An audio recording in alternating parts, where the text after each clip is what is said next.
Polyfamily. Nobody likes Alicia. Season 1, episode 5, Along Came Polly. And yeah, so we're just seeing this continuation of this dynamic, which is no one really cares about Alicia's feelings, but Taya's feelings are really important. Or boundaries. Or boundaries or anything. Anything. I mean, I'm not saying that she's always 100% right, just so much so as them acting like, oh, all this stuff is sacred when it's Taya's feelings, and then, or Sean's feelings, or Tyler, I mean, Sean's feelings. And then Tyler's feelings are lesser so, and then Alicia's are at the bottom, and all of that. So that's really annoying. So we didn't know this, or at least I didn't, which is that there's 2 episodes that in the season finale last night, we're covering just episode 5. We have family visiting. We're going to then do the episode 6, the season finale, maybe later today, maybe tomorrow. We'll have to figure it out. Okay, so we start off with Taya checking in with Sean after his night, did they already go on the date? Oh, checking with Sean after Taya's date with Tyler. And she's talking about her hormones and she's so exhausted. And Tyler's already checked his vasectomy. Sean needs to go do that. That's like a big kind of storyline this time. Super fun. So then we have Alicia and Sean going on their date. And it's like another aspect of these dynamics that's so weird to me is it seems like 90% of the time they're gossiping about the other couples. Mm-hmm. And so Tyler and Taya, who are boyfriend, girlfriend, are gossiping about their partners, their marriage partners, their spouses who are on a date. And they're like, they're so boring and so limited and they're not cool like us. And, you know, they would go to the Container Store on a date, which, hold on, Container Store is actually pretty cool. I'd go on a date there with you. I'd go on a date anywhere. I know. Because I enjoy your company.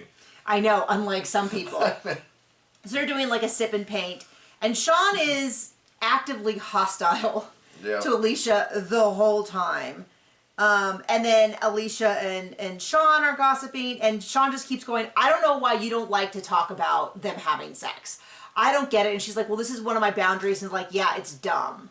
It just kind of goes on and on. You're like, okay, I'm glad this date is so romantic. I know that my favorite thing, well, one of my favorite things to do on a date is to talk about other people. But they're not people that John or I are having sex with. So, huge benefit for us. It just seems like I said before, I don't claim to be an expert in polyamory, but what I can say is I've talked to people and things like respect and boundaries and honesty and all this stuff. Only important if you want a good relationship. I mean, those are all things that are true in monogamous relationships too, is like respecting each other and having genuine care for everyone. Like, those all seem to be a big part of it. That seems to be something that is drastically missing. And I've seen people say things like, you know, I'm so mad that they use this family to be an example. They're not going to put a healthy family on there.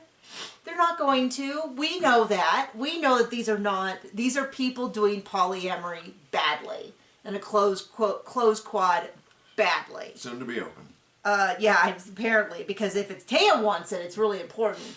If anybody else wants it, nice. They don't, yeah. So Sean doesn't like her boundaries. I actually wondered if maybe... Doesn't respect them, doesn't care about them. I kind of wondered maybe one of his kinks is that he likes to hear about everybody else's sex life, and so that's one of those things, that's why it doesn't bother him at all. I mean, that's definitely a possibility that is in the realm of things that exist. And I don't know, it seems like it would also be sort of an overlap with people who swing, that you would enjoy that aspect of it. You'd actually find that thrilling. I don't know. And then he kind of is like, well, you're very vanilla. You're vanilla in bed. And she's like, I'm polyamorous. He's like, yeah, but you're still boring in bed.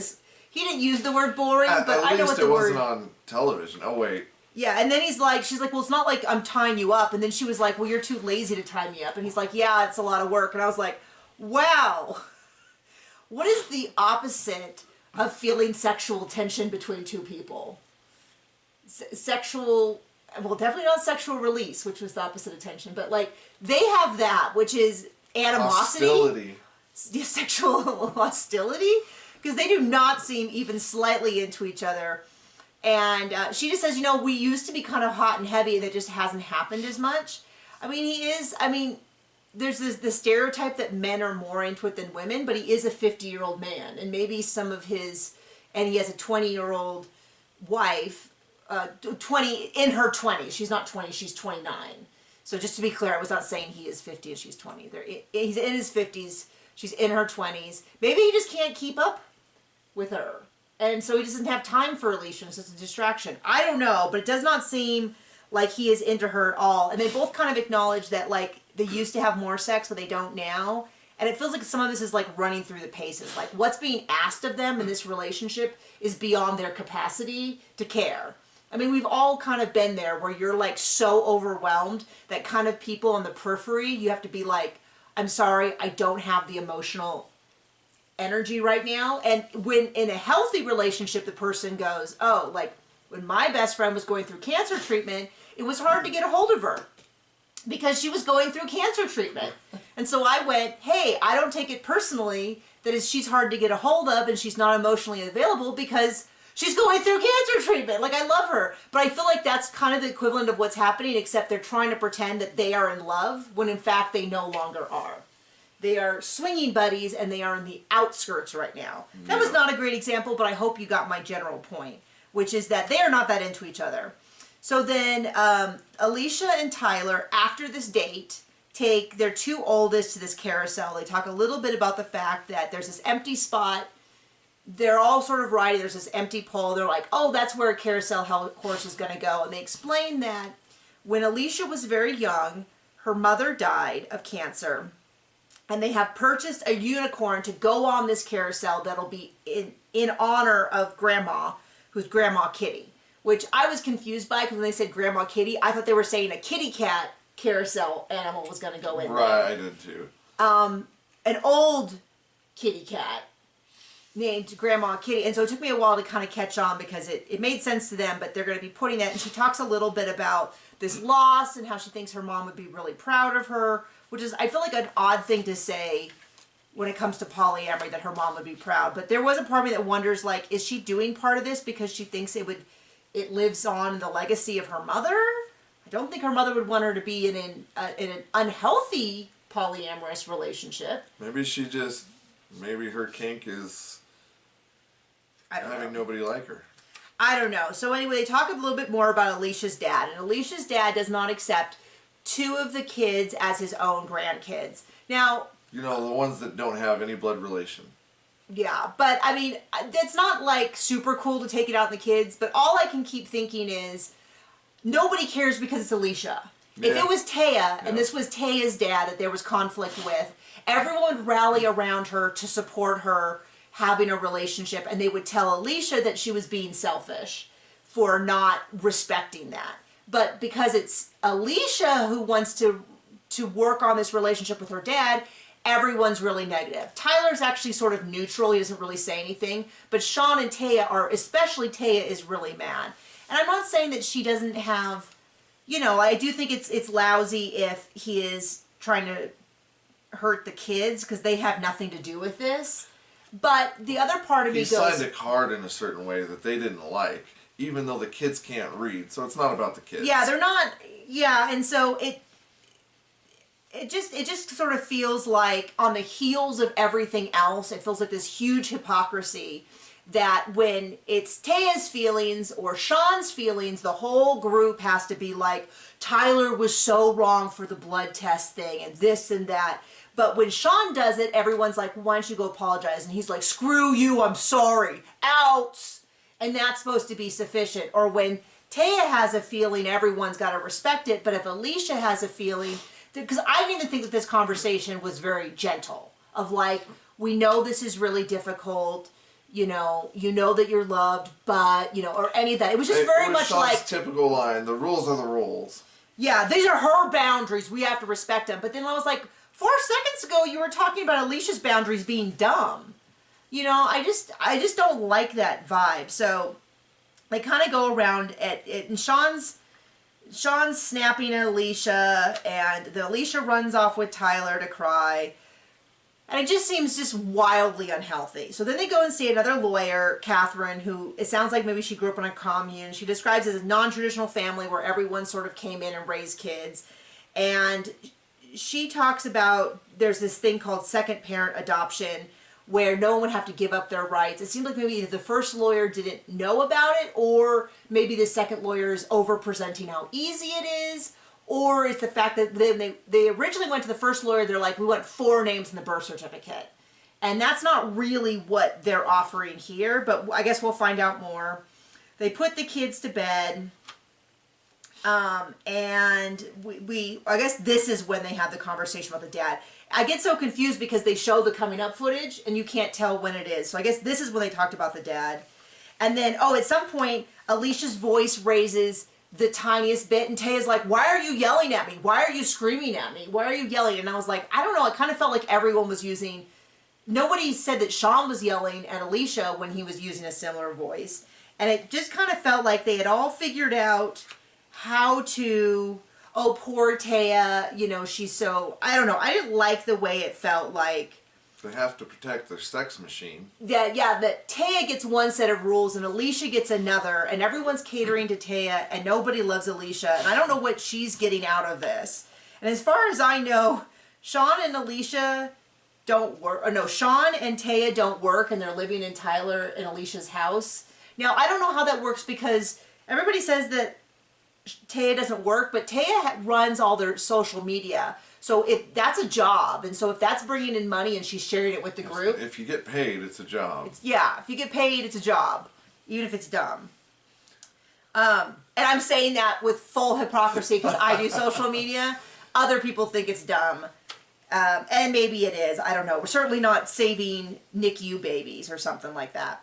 So we have this whole thing. The next day, Sean gets up, and they make this big deal about how he has to give a sample to prove that his vasectomy worked. And we get an in-depth all about Taya, about how him and Taya had sex that morning, but it's not breaking the rules because they technically hadn't left the bed. And I was like, I don't know. It seemed like... I don't know. It seems like once again the boundary they put in place around this is once again sort of thrown out when it's convenient for them. It's not a broken rule if Sean breaks it. Or Taya. And there Tyler, are no rules for Taya. And Tyler 50-50 depending on whether he's breaking the rules for Taya or not. I mean, it depends on if Sean's mad about it or not. So he gives a sample. Sean... Taya gives a hand. Well, hold on. Before that happens, Sean and Taya are fighting. The night before are fighting, and then Alicia's like, oh, hey, did you read the paperwork? And he's like, yeah, I read the paperwork, and totally snaps at her. And she's like, sorry, and he's like, oh, you're so stupid. It's kind of his whole attitude. Well, then he, in fact, did not read the paperwork, because the next morning we find out he's not supposed to have any sexual encounters 3 days prior so they can make sure that the sample is untainted. Yeah, I mean, like that he has, that they're getting a good look at what a typical sample would look like. And I'm not even going to say what I'm going to say. Just the idea being that if he just had sex and then he has an encounter again and they get that sample, it's not indicative of what his most potent sample might be. I'm so sorry for that. I'm just trying to be technical here. We are all adults, hopefully. If you are a child, do not watch this. What are you doing? You should be watching TLC. It is way over the line.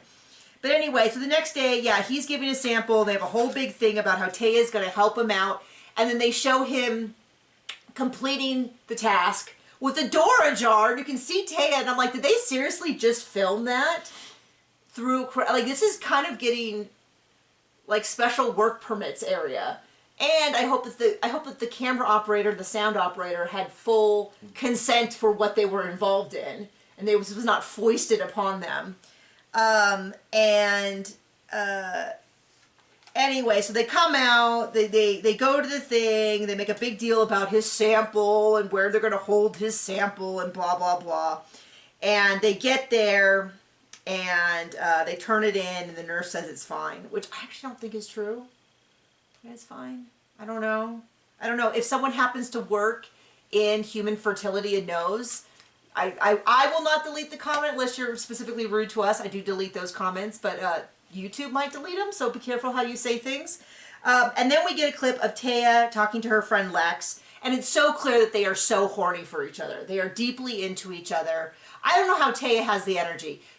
I don't know what, maybe she's hyperactive or something like that where she's got a ton of energy, because I'm just exhausted watching all this. And she's got all this energy, and Sean's like, yeah, basically she's into her, and Taya's like, yeah, basically I'm into her, but Lex is going to come visit next week. They live 8 hours away, but 12 hours away.